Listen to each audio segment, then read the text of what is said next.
Assalamualaikum warahmatullahi wabarakatuh. Halo teman-teman, jumpa lagi dengan Kak Mita. Pada pembelajaran hari ini, kita akan membahas topik B, yaitu melihat karena cahaya.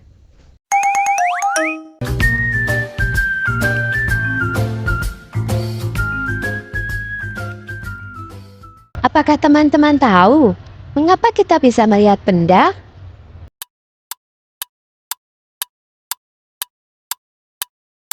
Yap, betul sekali. Kita bisa melihat benda dengan menggunakan mata. Lalu, apakah teman-teman tahu bagaimana cara mata kita bekerja? Untuk mengetahui bagaimana cara mata kita bekerja, mari kita cari tahu bersama-sama. Sebelum kita mempelajari bagaimana cara mata kita bekerja, langkah pertama yaitu kita harus mempelajari bagian mata dan juga fungsinya. Ada bagian-bagian mata yang terlihat oleh kita, namun ada juga yang tidak terlihat.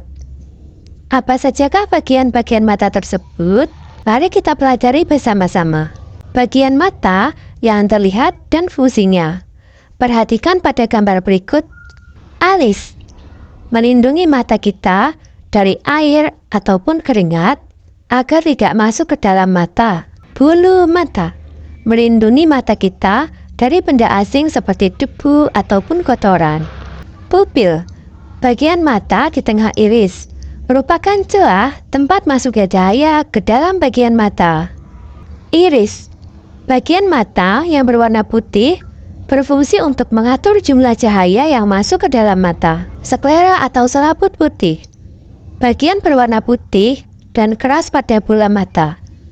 Otot-otot yang membuat mata kita bergerak menempel pada sklera. Berfungsi juga untuk melindungi bagian penting dalam mata. Lipatan mata, kulit yang melindungi bagian depan bola mata, berfungsi juga untuk membasahi bagian depan mata dengan air mata saat mengedip. Membesar dan mengecilnya pupil. Tahukah teman-teman, jika pupil bisa membesar dan juga mengecil? Pupil kita sensitif terhadap cahaya. Perhatikan pada gambar berikut.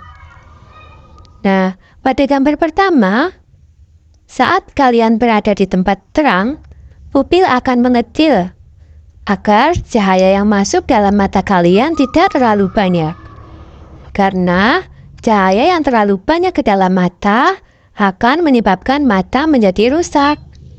Kemudian, gambar kedua menunjukkan pupil mata yang membesar. Saat kalian berada di tempat yang gelap, pupil akan membesar untuk memperbanyak cahaya yang masuk ke mata. Bagian dalam mata dan fungsinya. Selain bagian mata luar, ada juga bagian mata dalam. Bagian mata ini juga memiliki fungsi dan peran yang sangat penting pada penglihatan kita. Perhatikan gambar berikut. Kornea merupakan selaput bening yang melindungi bagian depan mata. Berfungsi sebagai jendela mata, yaitu tempat masuknya cahaya ke dalam mata. Lensa berfungsi memfokuskan dan meneruskan cahaya yang masuk ke dalam mata agar jatuh tepat pada retina. Otot siliaris, yaitu otot di dekat lensa, berfungsi untuk mengubah bentuk lensa mata. Saraf mata. Saraf ini meneruskan sinyal bayangan yang ditangkap retina beserta warna dan menghubungkan ke bagian khusus di otak. Otak kemudian menerjemahkan sinyal menjadi gambar yang kita lihat. Retina, selaput yang terletak pada bagian belakang dan peka terhadap rangsangan cahaya. Retina menerima cahaya dan menyampaikan informasi kepada saraf mata. Lensa mata. Apakah teman-teman tahu? Saat melihat benda jauh dan dekat, lensa mata akan berubah bentuk. Terlalu sering melihat objek dengan dekat ataupun jauh dapat membuat mata lelah dan juga kaku. Lensa mata memiliki kemampuan menebal dan juga menipis.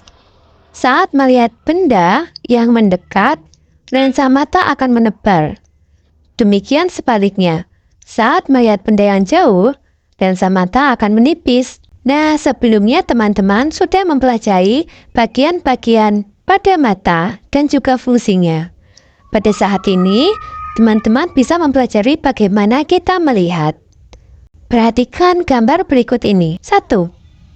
Benda memantulkan cahaya ke arah mata kita. 2. Cahaya pun masuk ke dalam kornea dan dibelokkan. Pupil membuka sebagai jalan masuknya cahaya. 3.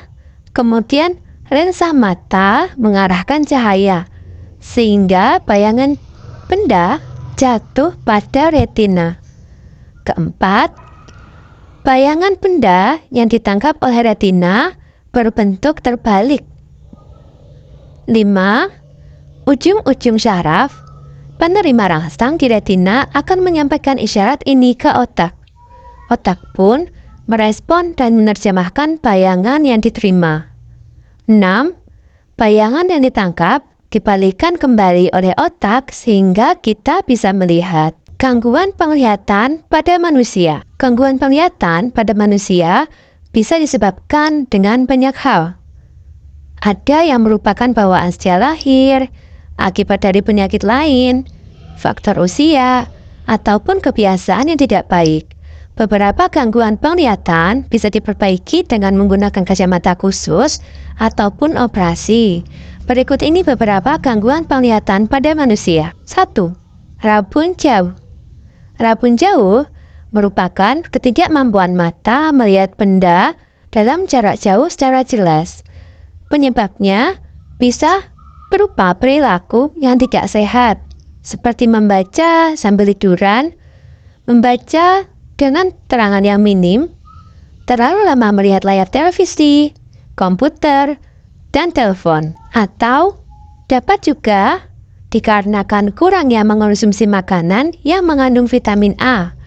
Gangguan ini bisa juga terjadi karena faktor keturunan.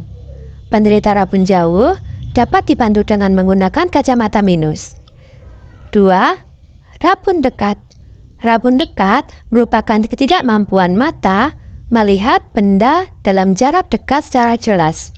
Rabun dekat bisa disebabkan karena faktor usia dan umumnya terjadi pada usia 40 tahun. Disebut juga dengan mata tua. Namun, rabun dekat bisa juga disebabkan karena faktor keturunan. Gangguan mata ini dapat dibantu dengan menggunakan kacamata rangkap atau untuk mata tua dan kacamata plus untuk rabun dekat. Yang ketiga yaitu mata silindris. Mata silindris merupakan kondisi kelainan lengkungan pada kornea menyebabkan cahaya yang masuk tidak fokus kepada retina. Penyebabnya bisa karena kebiasaan buruk seperti membaca atau menonton televisi dengan posisi miring, membaca dan menonton sambil tiduran, atau karena faktor keturunan. Gangguan tersebut bisa dibantu dengan menggunakan kacamata silindris. Nah, sekarang teman-teman sudah tahu apa saja bagian-bagian mata dan fungsinya. Kemudian, bagaimana cara mata bekerja dan gangguan-gangguan penglihatan pada manusia. Apakah teman-teman masih merasa kesulitan? Apabila teman-teman merasa kesulitan, jangan ragu-ragu untuk bertanya kepada bapak ataupun ibu guru. Mungkin sekian pembelajaran yang dapat Kak Mita sampaikan pada pembelajaran hari ini. Semoga bermanfaat bagi teman-teman ya. Sekian, wassalamualaikum warahmatullahi wabarakatuh.